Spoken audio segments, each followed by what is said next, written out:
राजकारण आणि निवडणुका हा सगळा पैशांचा खेळ झाला आहे. आणि हा पैशांचा खेळ दुसरा कोणी नाही, हा नेत्यांनी सवय लावली लोकांना. जिल्हा परिषदेचा कोणी सदस्य असेल किंवा नगरसेवक असेल, त्याची जर तुम्ही ऑफिशियल सॅलरी पाहिली ना 15-20 हजारच्या पुढे नाही. पण इथं जेव्हा तो पैसे वाटायला येतो कोटींनी खर्च करतात. मग हा पैसा नेमका येतो कुठून यांच्याकडे? नेत्याला माहिती आहे तो भ्रष्टाचारी आहे, जनतेला माहिती हा भ्रष्ट आहे, त्याच्या वरच्या नेत्याला माहिती हा भ्रष्ट आहे, परंतु तरी सुद्धा लोक त्यालाच निवडून देतात. लोक म्हणतात सगळेच नेते सारखे, सगळेच फक्त सत्ता आणि पैशासाठीच काम करतात. पण काही वेळा सिस्टीम बाहेरून आलेली माणसं हा खेळ बदलायला उभी राहिलेली असतात. आणि आज आपल्या पॉडकास्टमध्ये असाच एक तरुण नेता आहे जो गरिबीपासून उद्योगापर्यंत आणि आता राजकारणापर्यंत पोहोचलेला आहे. समीर भोईटे. तरुण राजकारणाकडे का वळत नाहीत, भ्रष्टाचाराचा हा सगळा खेळ नेमका कसा चालतो, याच विषयांवरती आपण आज त्यांच्यासोबत बेधडक आणि बिनधास्त अशी चर्चा करणार आहोत. आणि शेतकऱ्यांचे प्रश्न हे फक्त वाचले जातात, भाषणामध्ये गिरवलं जातात, त्याच्यावरती कुणी काम करत नाही. हा माझा आरोप नाही, तर हे शाश्वत सत्य हे आपल्याला मान्य करावंच लागेल. याच्यामध्ये आज आमचे नेते असतील, पुणे जिल्हा संपर्क प्रमुख सचिन अहिर, तर ते माजी उद्योग मंत्री आहेत. त्यांची स्वतःची एक युनियन संघटना आहे. त्या संघटनेच्या माध्यमातून देखील कामगारांचे प्रश्न सोडवले जातात. जसं कपडे बदलावे तशा प्रकारे हे लोक पक्ष बदलत आहेत. तर या राजकारणाकडे तुम्ही कसं पाहता? पुण्याचा चमचा तोंडात घेऊन आलेली लोक गरीब लोकांच्या समस्या नाही जाणू शकत. आपण गेल्या काही दिवसांपासून ऐकत असेल की 20 पटाच्या खाली ज्या शाळा आहेत त्या शाळा बंद करणार. जर असं झालं तर जे काही सर्वसामान्यांची मुलं आहेत ती शिकणार कुठं? हो. जनतेनं तुमच्यावरती विश्वास का ठेवावा? तुम्ही परत त्याच लोकांच्या रांगेमध्ये जाऊन बसलात तर मग काय? समीर भैया नमस्कार आणि स्वागत आहे तुमचं बोल मराठी युट्यूब पॉडकास्टमध्ये. मला सगळ्यात पहिले तुम्हाला हा प्रश्न विचारायचा आहे की सध्या जे महाराष्ट्राचं राजकारण आहे किंवा भारताचं राजकारण आहे त्याच्यामध्ये तुम्ही पाहता की लोक सर्रास म्हणतात की मतदानाचा रेट फुटला, 5,000 6,000 रेट झाला.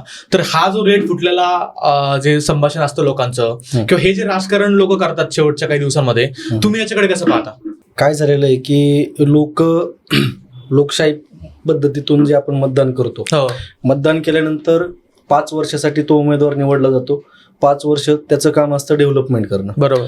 परंतु काय झालं की ज्यावेळेस तुल्यबळ लढत होते, उमेदवार काटेकी टक्कर होते, त्यावेळेस काय होतं की 80% लोकांनी ठरवलेलं असतं की मतदान कोणाला करायचंय. परंतु जी उर्वरित 20% लोक आहेत ती द्विधा मनस्थितीतली असतात. बरोबर. त्याच्यामध्ये काय झालंय की जो सत्तेतला उमेदवार किंवा सत्तेतला माणूस आहे त्याला सत्ता सोडायची नाहीये. बरोबर. सत्ता सोडायची नाही तर काहीतरी प्रलोभन द्या. आणि ते प्रलोभन देत असताना कुठेतरी पैसे वाटप करणे, पैसे वाटप केल्यानंतर म्हणजे प्रलोभनच एक प्रकारे प्रलोभन देणे आणि ते वोट आपल्याकडे डायव्हर्ट करणे.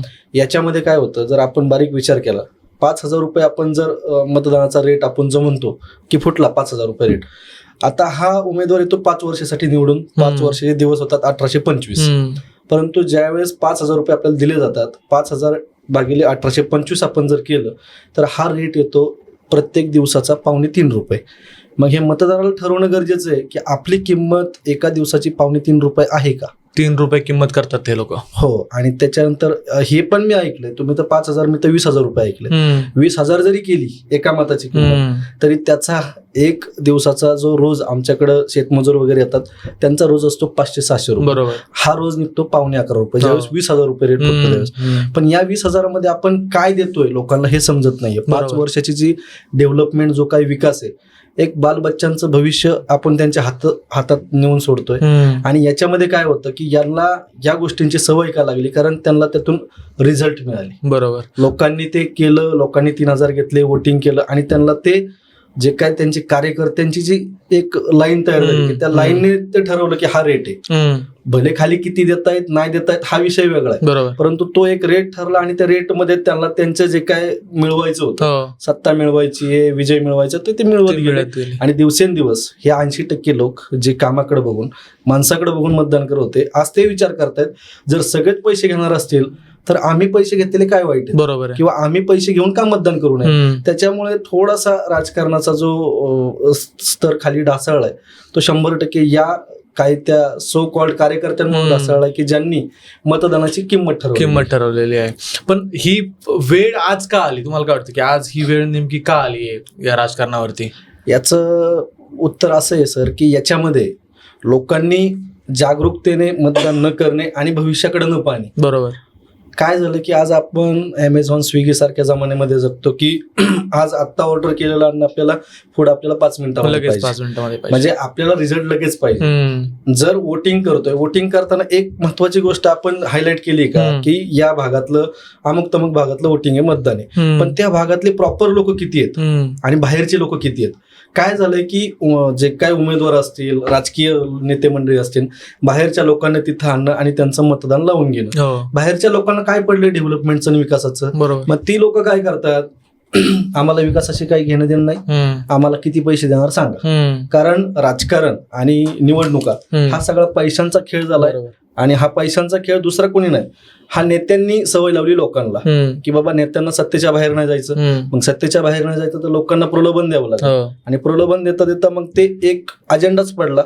आज आपण बघतो 10 वर्षापूर्वीची परिस्थिती आणि आज 10 वर्षानंतरची परिस्थिती, दिवसेंदिवस ही परिस्थिती मला वाटतं की ढासळत खराब होत चालली आहे आणि ते लोकशाहीसाठी खूप घातक आहे. कारण जर आपण भविष्याचा विचार नाही केला, 10 आणि 3 रुपयाच्या रोजंदारीवरती जर आपण आपलं मत विकलं गेलं तर आपल्याला विकास हा कधी दिसणारच नाही, तो फक्त कागदावरच राहील, कागदावरतीच राहील. बरोबर.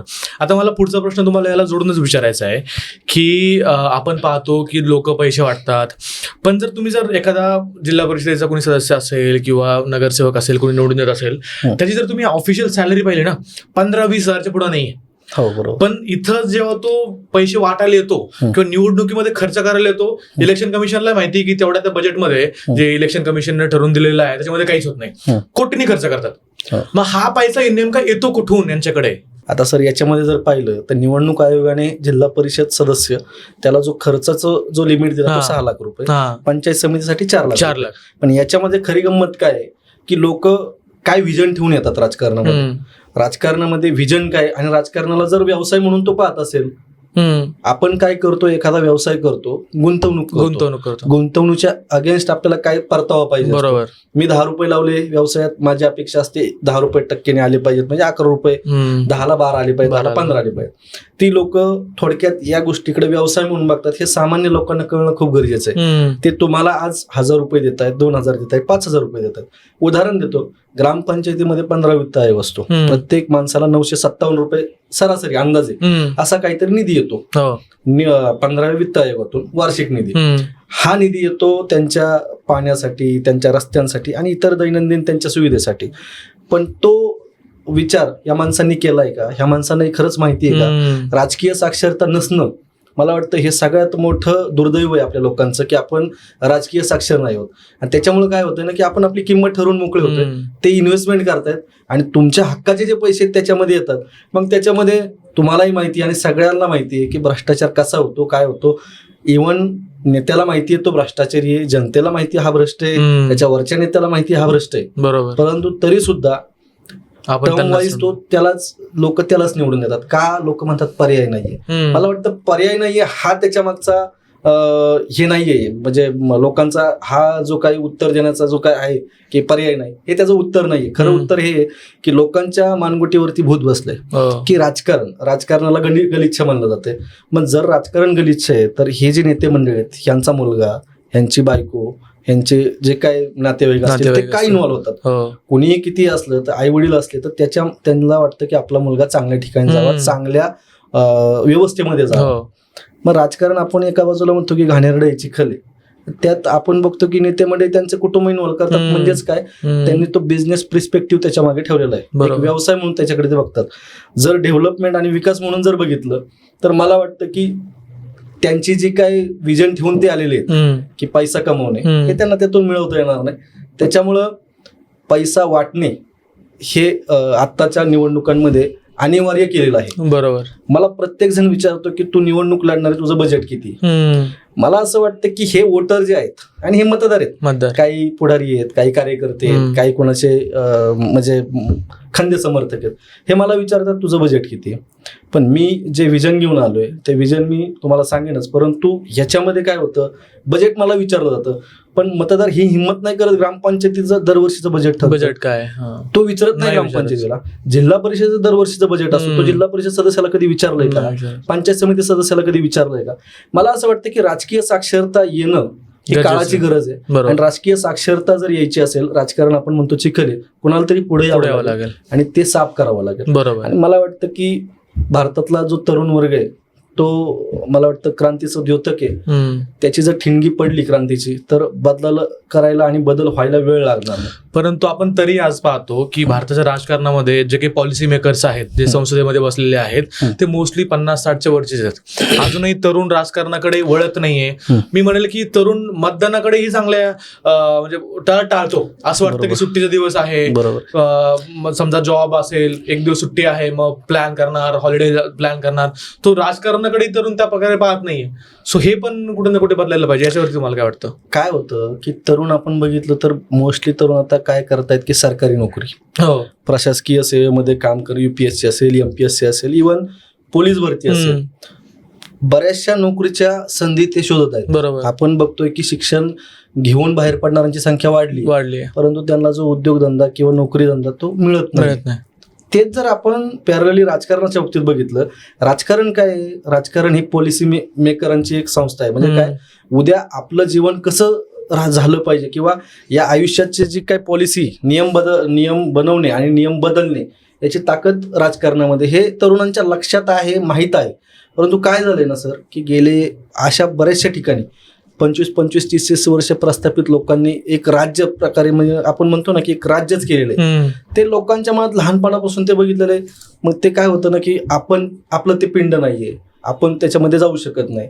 लोक ज्यावेळेस प्रशासकीय सेवेच्या काही नोकऱ्या असतील, 100 जागा असतात, त्याच्यासाठी लाखो फॉर्म येतात. पण ती जर आमदारकीची निवडणूक असेल, ग्रामपंचायत असेल, सरपंच पदाची निवडणूक आहे, किती फॉर्म येतात सर तरुणांचे? एकही येत नाही. जिथं तुमची पॉलिसी तयार होणार आहे, बरोबर, जिथं तुमचा उद्याचा विकासाचा प्लॅन ठरणार, बरोबर, तिथं तुम्ही पुढे येत नाही. आणि जिथं आज प्रशासकीय नोकरी तिथं तुम्ही जास्त पळताय. मला असं वाटतं की हा जो लोंढा आहे हा जर इकडे वळला, बरोबर, तर बऱ्यापैकी भारत सुजलाम सुफलाम झाल्याशिवाय राहणार नाही. मी भारत म्हणतोय, बरोबर, इव्हन फक्त जिल्हा राज्य हे नाही तर देश सुधरेल.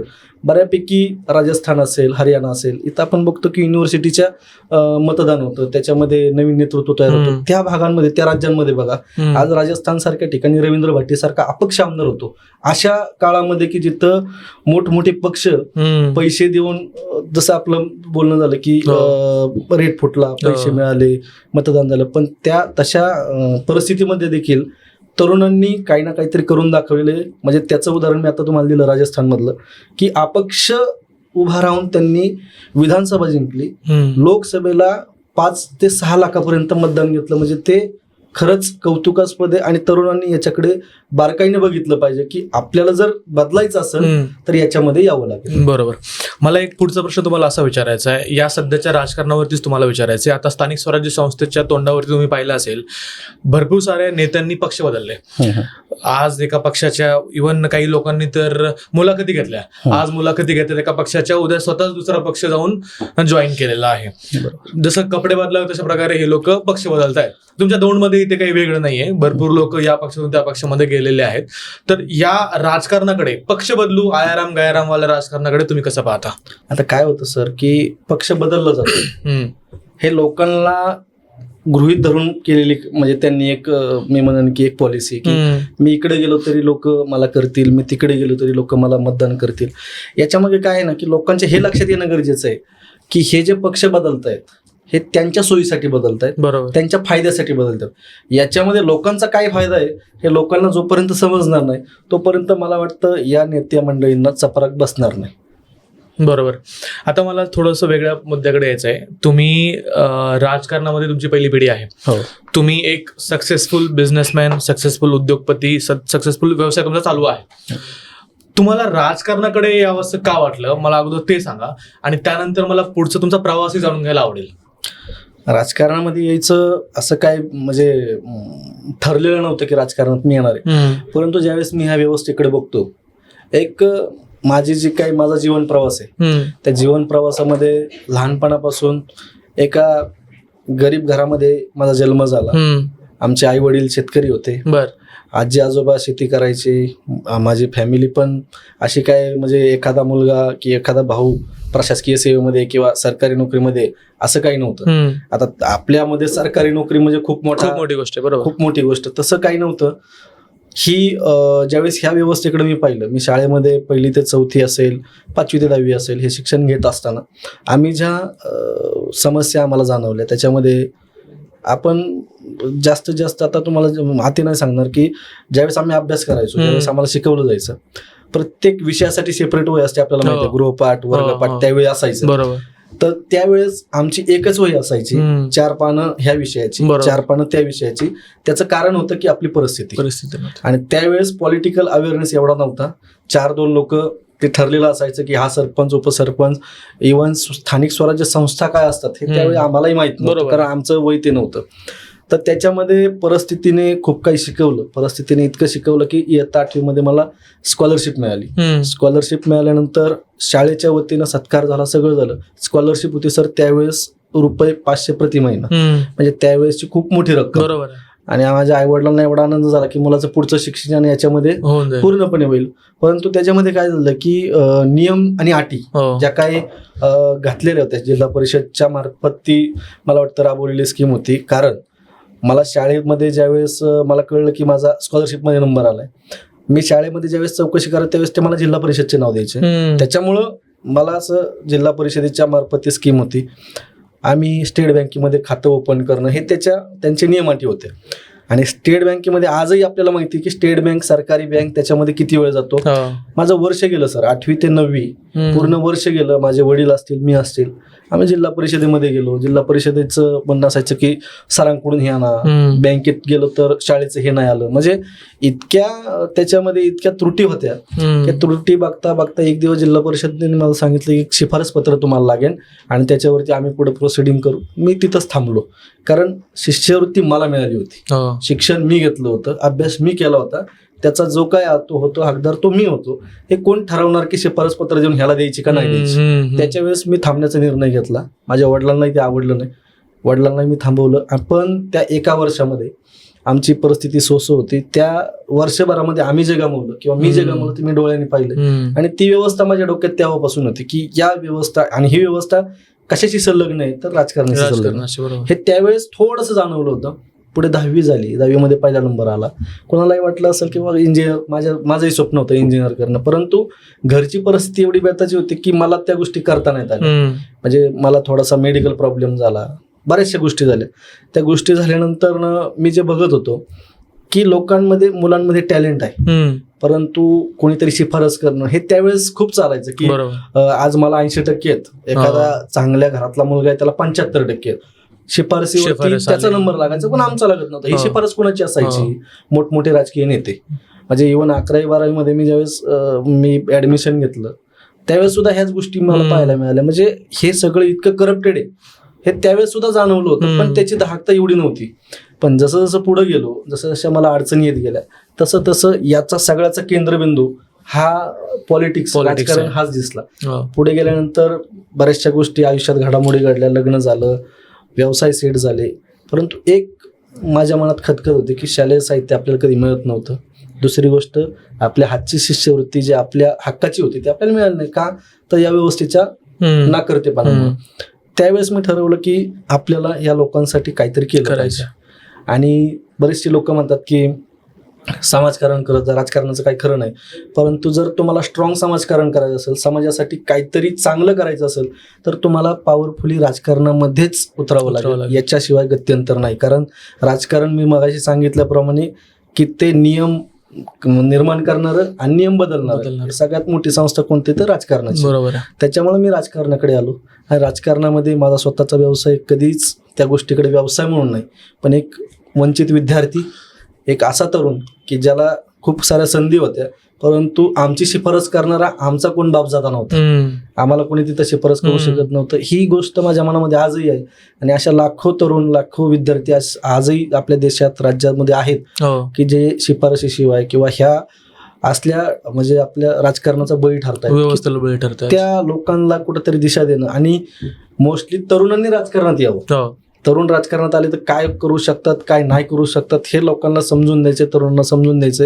ह्या एका उदात्त भावनेने मी राजकारणामध्ये आलेलो. बरं, आता मला एक सांगा सर, तुम्ही राजकारणामध्ये आलात, पण तुम्ही ज्या लोकांच्या अगेन्स्ट आता लढणार आहात ते बलाढ्य आहेत. त्यांच्याकडे मॅन पॉवर आहे, मसल पॉवर आहे, मनी पॉवर आहे, वर्षानुवर्षांची सत्ता त्यांच्याकडे आहे.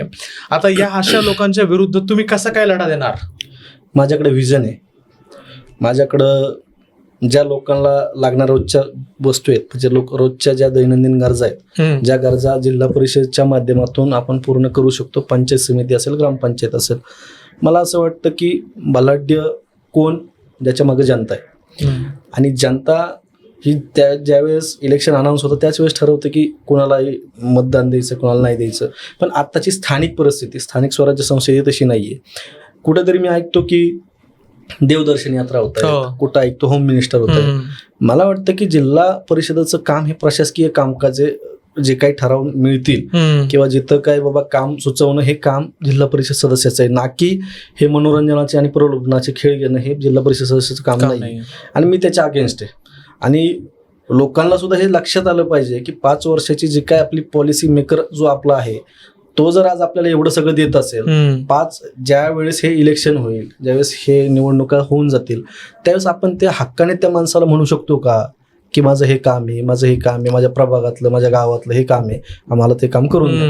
तो म्हणू शकतो ना की तुम्हाला ज्या गोष्टी आम्ही द्यायच्या त्या आम्ही दिलेल्या आहेत. बरोबर. म्हणजे तुम्ही 5 वर्षासाठी तुम्ही सोल्ड आउट जायला, तुम्हाला त्याच्यामध्ये कसलाही ऑप्शन नाही, तुम्ही काहीच म्हणू शकत नाही. कारण एकदा तुमचं मतदान झालं की तुमचा उपयोग त्यांच्यासाठी संपलेला आहे, असं मला वाटतं.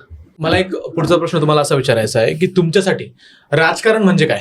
खरं तर राजकारण, नेते बदलतात, राजकारण बदलतं, परंतु गावातली माणसं, गावातली नाती ही कायम राहतात.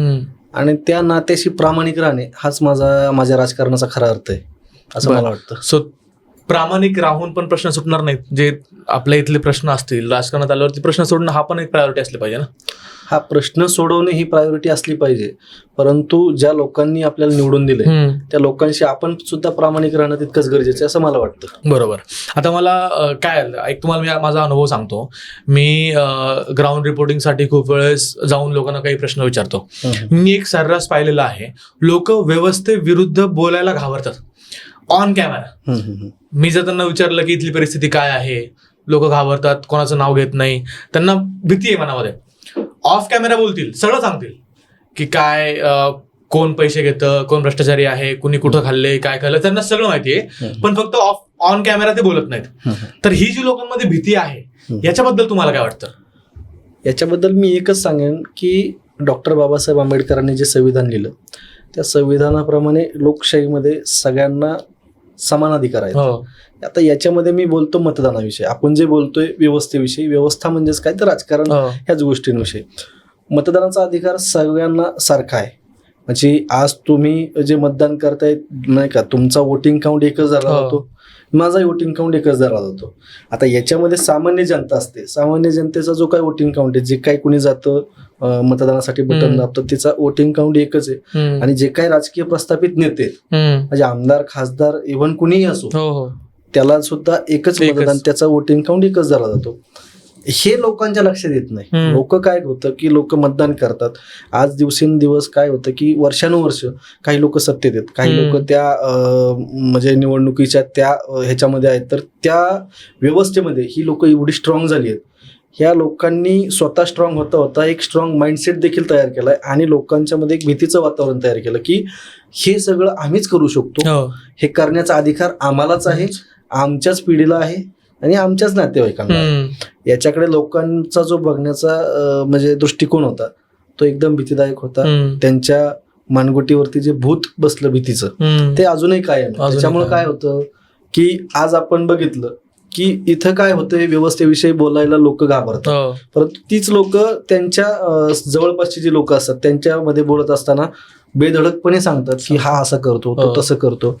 म्हणजे याच्यामध्ये आपल्याला सरळ सरळ दिसत की मनामध्ये असणारी भीती, आणि ती भीती लोकांना बाहेर यायला किंबहुना जगाच्या समोर यायला थोडीशी कुठं ना कुठेतरी थांबवते. बरोबर. की आपण व्यक्त झालं पाहिजे, ह्या सिस्टमला प्रश्न विचारले पाहिजे, ही त्यांची भावना नाहीये, त्यांच्या मनामध्ये भीती आहे, एवढंच. मग तुम्हाला काय वाटतं, ही जी राजकारणाविषयी जे काही सर्वसामान्यांच्या मनामध्ये भीती आहे, ही भीती जाऊ शकते का, बदल घडू शकतो का? आता याच्यामध्ये मी एकच सांगेन की ज्यावेळेस आपण आपला इतिहास जर बघितला, छत्रपती शिवाजी महाराजांनी ज्यावेळेस स्वराज्य स्थापन केलं त्यांच्यासोबत मुठभर मावळे होते आणि सर्व जाती धर्माचे लोक म्हणजे ते मावळे घेऊन त्यांनी स्वराज्य उभं केलं. ज्यावेळेस ते स्वराज्य उभं करत होते, स्वराज्य उभं करताना सुद्धा आजकाल जो तुम्हाला जो प्रश्न पडतो प्रत्येकाला पडतो की आज मी देखील या राजकारणात पाऊल टाकतोय, म्हणजे निवडणुका लढवण्याच्या दृष्टीने मी पाऊल टाकलेलं आहे. लोक म्हणतात की तुझं बजेट किती, तुझ्यासोबत लोक किती, तुझ्या बुथवरती लोक नाहीत, हे नाही ते नाही. ज्यावेळेस क्रांती व्हायची असते ना, क्रांतीची सुरुवात ही अशीच होते. आणि मी क्रांतीवरती विश्वास ठेवणारा माणूस आहे. मला असं वाटतं की छत्रपती शिवाजी महाराजांना आतोनात यातना झाल्या, त्याच्यानंतर हे स्वराज्य सुराज्य झालं. बरोबर. मला असं वाटतं की आमच्यासारख्या तरुणांनी जर ह्याच्यामध्ये काही धाडस केलं तरच हे बदलू शकतं. आणि माझी तर तुमच्या या माध्यमातून खूप साऱ्या तरुणांना विनंती आहे की तुमच्या ज्या काही ग्रामपंचायती आहेत, आज स्थानिक स्वराज्य संस्था होत आहेत, परंतु माझं म्हणणं की ग्रामपंचायती आहेत, त्या ग्रामपंचायतीमध्ये कामकाज कसं चालतं, त्या ग्रामसभा कशा चालतात, आपण गावचा विकास ठरवणारी जी काही संस्था आहे ती खरी ग्रामसभा आहे. त्या ग्रामसभेला उपस्थित राहून आपल्या लोकांचे प्रश्न मांडून जे काही निधी येतोय तो निधीचं वर्गीकरण कसं होतं याच्यावरती ज्यावेळेस प्रश्न विचारायला सुरुवात होईल, म्हणजे थोडक्यात काय, या व्यवस्थेवरती ज्यावेळेस प्रश्न विचारले जातील त्यावेळेस आपोआप त्याची उत्तर आपल्याला भेटत जातील. बरोबर. पण आपण जर प्रश्नच विचारला नाही तर त्याची उत्तर देणारा माणूस पण थोड्या दिवसांनी नसणार आहे. बरोबर आहे, बरोबर आहे. आता मला हे सांगा की तुम्ही तुमच्या गावामध्ये, तुमच्या जिल्ह्यामध्ये काम करतायत, तुमच्या जिल्हा परिषदेमधले प्रश्न नेमके काय आहेत, कोणते मोठे, मला 3-4 प्रश्न सांगा की जे तुमच्या इथल्या लोकांना भेडसावतायत. आता तसं जर पाहिलं तर आमच्या इथे जिल्हा परिषदच्या शाळा आहेत. जिल्हा परिषदच्या शाळांमध्ये मी स्वतः गेलेलो आहे. शैक्षणिक साहित्य वाटपाच्या निमित्ताने माझं जाणं येणं असतं.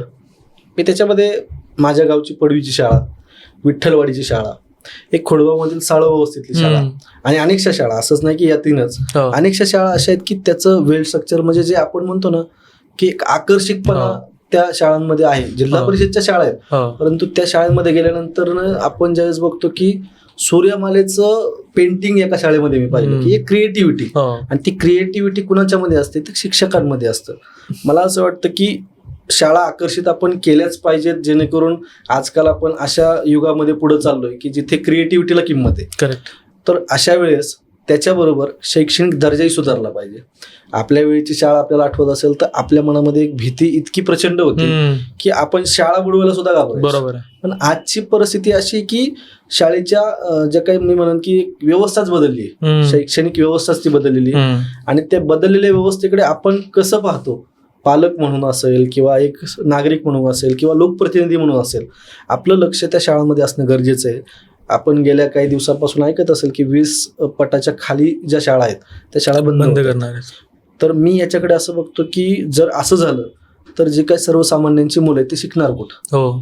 ती मुलं ज्यावेळेस पाठीवरती दप्तर घेतील, शाळेकडे येतील, त्यांना समोर बंद पडलेली शाळा दिसेल, ते आपल्याला प्रश्न करतील की आता आम्ही जाऊ कुठे?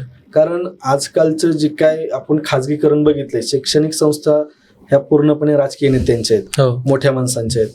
त्याच्यामध्ये गणवेशापासून ते प्रत्येक तुम्हाला जी काही सुविधा दिली जाईल त्या प्रत्येक सुविधेसाठी पैसे बेमाप मोजले जातात. बरं, ते पैसे आपला सर्वसामान्य माणूस अफोर्ड करू शकतो का? हे सगळं जर थांबवायचं असेल तर कुठंतरी या प्रवाहामध्ये, या व्यवस्थेमध्ये एक असा माणूस सोडणं किंवा एक असा माणूस असणं गरजेचं आहे की ज्याने ह्या सगळ्या प्रवासामध्ये हे सगळा प्रवास त्यांनी पाहिलेला आहे. आणि मला असं वाटतं की मी एकटाच त्या प्रवासाचा भाग नाहीये. हे सगळी जण जे काय माझ्या जिल्हा परिषद गटातले लोक येतात ते प्रत्येक जण त्या परिस्थितीतून गेलेला आहे, प्रत्येक जण जिल्हा परिषदेमध्ये शिकलेला आहे. आणि मला असं वाटतं की जिल्हा परिषदांचा दर्जा जोपर्यंत आपण उंचवत नाही आणि आपली मुलं आपण जोपर्यंत त्या जिल्हा परिषद शाळांकडे फोकस करून पाठवत नाही तोपर्यंत हे टिकू शकत नाही. आणि हे एक दिवस कुठं ना कुठेतरी ते बंद होईल. त्यावेळेस मात्र सर्वसामान्यांची मुलं उद्या जाऊन, जसं आपलं चाललंय की राजकीय एक हेच होत चाललंय की बिझनेस मॉडेल होत चाललंय राजकारण, तर उद्या ते जाऊन कोणाचे तरी दादा भाई याचे कार्यकर्ते जर झाले तर त्याच्यामध्ये नवल पालकांना आपल्याला सारख्या लोकांना पण नाही वाटलं पाहिजे. ते जर थांबवायचं असेल तर 100% याच्याकडे खूप सेन्सिटिव्हली बघणं गरजेचं आहे. सो जिल्हा परिषदेचा प्रश्न तुम्ही सोडवणार? हो, जिल्हा परिषद शाळा त्यासाठी जिल्हा परिषदेच्या शाळांचा प्रश्न सोडवण्यासाठी तुमचं काही विजन आहे का? तुम्ही काही ठरवलंय की तुम्हाला या गोष्टी करायच्या आहेत ज्याने त्यांचं जिल्हा परिषदेच्या शाळांची सध्याची परिस्थिती जी आहे ती सुधारेल? याच्यामध्ये जर आपण पाहिलं की 20च्या खाली जी संख्या जाते त्याच्यामध्ये जर कंट्रोल आणायचं असेल तर मी मगाशी सांगितलं की ज्या खाजगी शाळा आहेत त्या आकर्षित करतायत. याच्या पलीकडे काय आहे का? तर बिलकुल नाही. शाळा ज्या आपल्या जिल्हा परिषद शाळा आहेत, शिक्षकही चांगले आहेत, सगळं काही चांगले आहे, परंतु काही निधी हा जिल्हा परिषद पंचायत समितीकडून वर्ग केला जातो. ते निधी ज्यावेळेस येतात तर राजकीय प्रतिनिधी, लोकप्रतिनिधी जो असतो त्याचं काम काय आहे? तो निधी योग्य शाळेला योग्य प्रकारे हस्तांतरित करणं आणि ते काम करून घेणं. शिवाय लोकसहभाग वाढवणं. लोकसहभागच नसेल तर मला वाटतं की मी काय कोणी राजदूत नाही. लोकसहभाग जर त्यातून वाढवता आला, लोकसहभाग कसा वाढवता येईल की बाबा उद्या जिल्हा परिषदेत काही ऍक्टिव्हिटी घेणं, ई लर्निंग सारखं मॉड्यूल असेल किंवा इतर ज्या गोष्टी ज्या पुढे दिल्या जातात खाजगी शाळांमध्ये त्या आपल्यामध्ये आपण चालू करू शकतो. बरोबर. कारण सरकारने त्याच्यासाठी सेपरेट निधीची तरतूद केलेली. तो निधी आणण्याचं काम हे जिल्हा परिषद सदस्याचं आहे. बरोबर. तो निधी, त्या निधीची शिफारस करणं आणि त्याची गरज हे कितपत आहे हे पटवून देण्याचं काम जिल्हा परिषद सदस्याचं आहे. बरोबर. आणि ते मी प्रामाणिकपणे करणार, कारण मी स्वतः जिल्हा परिषद शाळेतून शिकलेला एक विद्यार्थी. बरं. जिल्हा परिषद शाळांच्या व्यतिरिक्त अजून काय काय प्रश्न आहेत तुमच्या भागामध्ये? आता याच्यामध्ये काय होतं की आमचा पूर्णपणे जो शेतकरी वर्ग आहे तो शेतकरी वर्ग ऊसाचे शेती करतो. ऊसाची शेती खूप. आता ऊस वाहतुकीमुळे काय होतं ना की मला जे दिसतंय की आज बांधलेला रस्ता वर्षाने परत त्याचं रिटेंडर होतंय, परत त्याचे काय बाबा काम निघतंय, परत ते काम म्हणजे वर्षाला 6 महिन्याला हे चालूच आहे. हे थांबणं गरजेचं आहे. मी असं नाही म्हणणार की रस्त्यांच्या सुविधा खूपच दुर्मिळ किंवा रस्ते म्हणजे खूपच बिकट परिस्थिती आहे. हे जे रस्ते बनतायत ते बनताना ते रस्ते उत्तम दर्जाचे बनले पाहिजेत आणि ते उत्तम दर्जाचे रस्ते बनवायचे असतील तर उत्तम दर्जाचे लोक तिथं असणं गरजेचं आहे. बरोबर. याच्या व्यतिरिक्त अजून काय प्रश्न आहेत? याच्या व्यतिरिक्त आता आरोग्य जर आपण बघितलं तर बऱ्याचशा ठिकाणी PSC सेंटर आहेत, आरोग्य केंद्र आहेत, परंतु तिथं माझ्या माहितीप्रमाणे तिथं डॉक्टरांची कधी कधी म्हणजे एखादा वार ज्यांचा ठरलेला आहे की त्या दिवशी डॉक्टर असतात, औषधं जे तुटपुंजे असतात कधी नसतात. मग अशा वेळेस काय होतं की जिथून सुविधाच मिळत नाही तिकडे लोकांचा कल कसा असू शकतो ना, लोक त्याला मग त्या गोष्टीला इग्नोर करतात आणि लोक आपले प्रायव्हेट हॉस्पिटल असतील किंवा काय असतील तिकडे त्यांचा ओघ वाढतो. मला वाटतं की ही जी सर्वसामान्य लोक आहेत त्यांच्या हक्काचं हे आरोग्य केंद्र आहे आणि हक्काच्या आरोग्य केंद्रामध्ये हक्काची माणसं असणं खूप गरजेचं आहे. जर हक्काचा माणूस तिथं गेला तर तो त्या हक्काने त्या लोकांना तिथं आणू शकतो. डॉक्टर असतील, औषधं असतील, लसीकरण असतील ते आपण तिथून त्या माध्यमातून करू शकतो. याला जोडून एक विषय आमचा शेतीचा आणि शेतकऱ्यांचा की मी स्वतः शेतकरी कुटुंबातून आलेला मुलगा आहे आणि शेतकऱ्यांचे प्रश्न हे फक्त वाचले जातात, भाषणामध्ये गिरवलं जातात, त्याच्यावरती कुणी काम करत नाही हा माझा आरोप नाही, तर हे आपल्याला हे शाश्वत सत्य हे आपल्याला मान्य करावंच लागेल.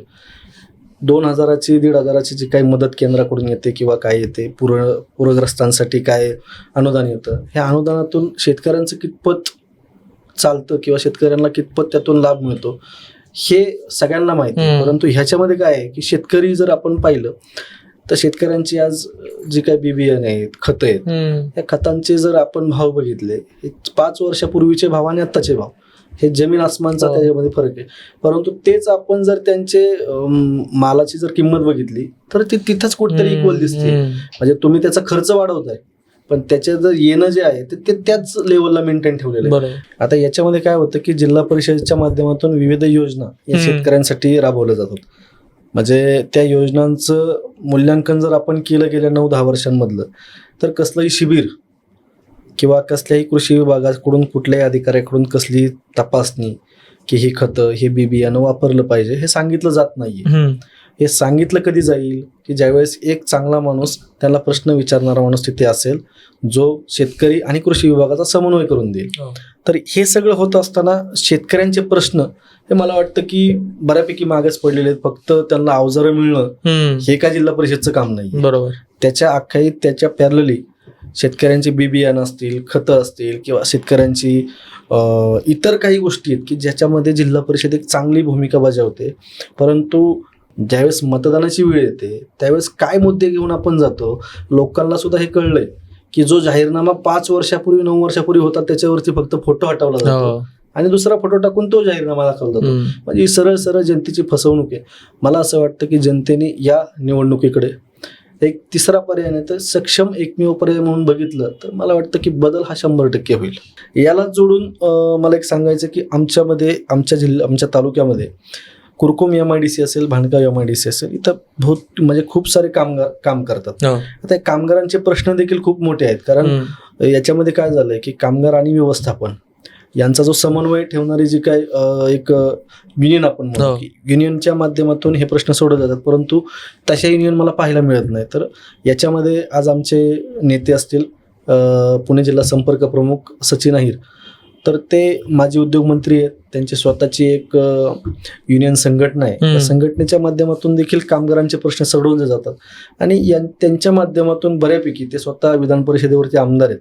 त्याच्यामुळे निधी हा माझ्यासाठी प्रश्नच नाही.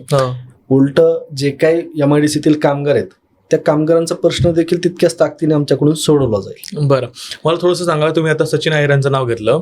सचिन अहिर आणि तुमचा संपर्क नेमका कसा काय आला?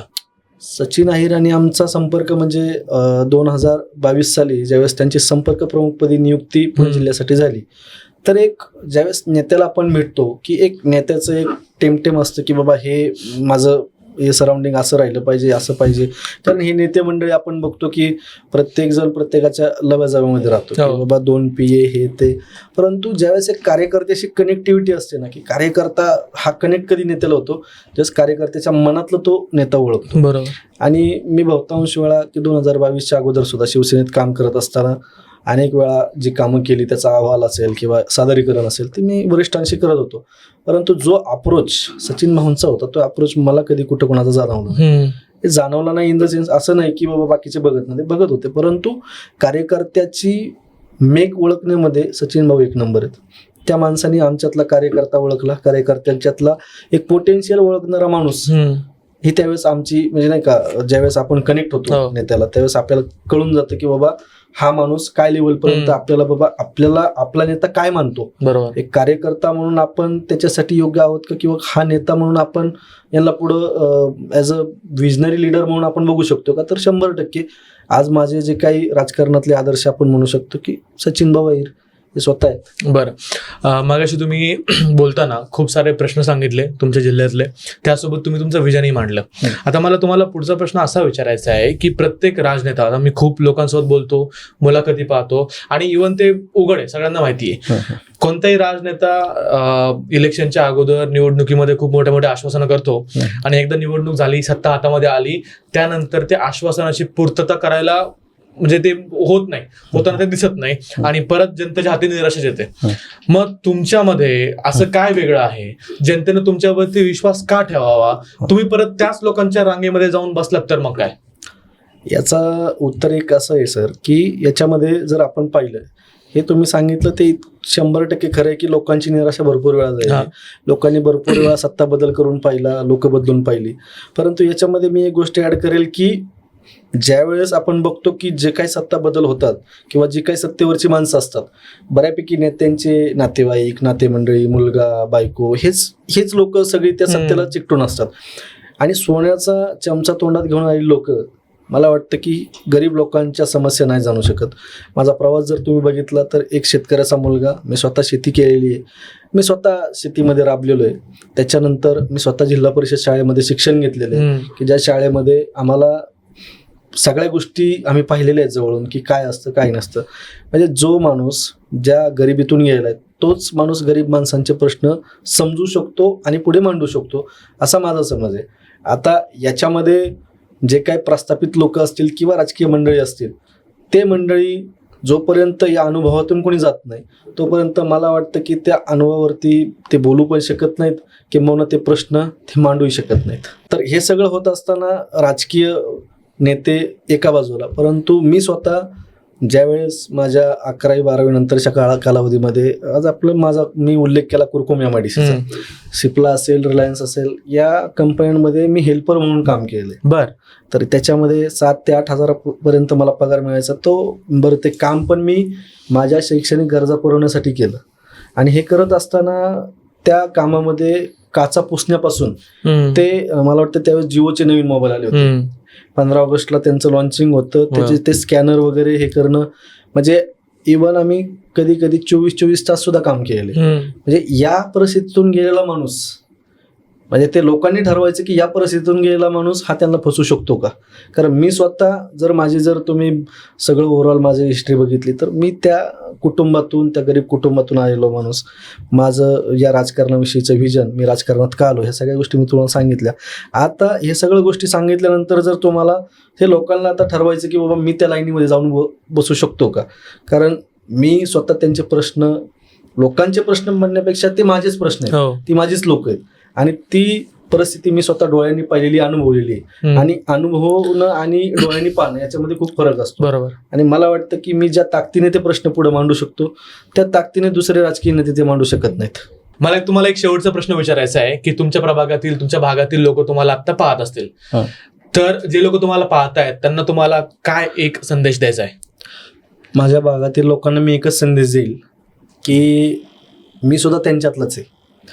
त्यांच्या हाती गेल्या काही वर्षापासून जी निराशा पडत आहे, म्हणजे त्यांचे ज्यावेळेस ते मतदान करतात, सगळं काही त्या प्रोसेसमधून ते बाहेर पडतात. मतदान होतं, निवडणुका होतात, राजकीय नेते मंडळी निवडून देखील येतात, परंतु त्यांच्या हाती मला असं वाटतं की गेल्या काही वर्षापासून फक्त निराशाच आहे. प्रगती, डेव्हलपमेंट हा प्लॅन कसलाच त्यांच्या हातामध्ये आला नाही. मला जर त्या लोकांनी मतदान रूपी आशीर्वाद या निवडणुकीला दिले तर मी 100% त्यांना पश्चाताप होणार नाही याची काळजी मी 100% घेईल. दादा धन्यवाद, तुम्ही आज बोल मराठीला टाइम दिला. मी खूप साऱ्या राजनेते, पॉलिटिशियन्स, त्यांच्या मुलाखती वगैरे घेतो. सगळ्यांकडे बोलायला खूप सारं असतं, परंतु ज्या प्रवास तुमचा झालेला आहे, ज्या गोष्टी तुम्ही पाहिलेल्या आहेत, ज्या परिस्थितीतून तुम्ही गेलेले आहेत, क्वचितच एखादा राजनेता असेल की जो या परिस्थितीतून गेलेला असेल.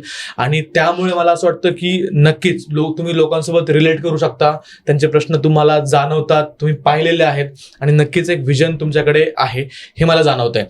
परंतु मला असं तुम्हाला सांगावंसं वाटतं की आता आपला पॉडकास्ट युट्यूबवरती अपलोड होईल, सगळे लोक त्याला पाहतील. जर तुम्ही हे जे व्हिजन मांडलेलं आहे, हे व्हिजन जर तुम्ही नाही, उद्या तुम्हाला लोकांनी आशीर्वाद दिला आणि तुम्ही सत्तेमध्ये गेलात, पण जर या व्हिजनची, या तुमच्या कामाची पूर्तता तुम्ही नाही करू शकलात तर लोक हाच व्हिडिओ तुम्हाला पाठवतील आणि तुम्हाला प्रश्न विचारायला कमी करणार नाहीत. 100%. ठीक, धन्यवाद.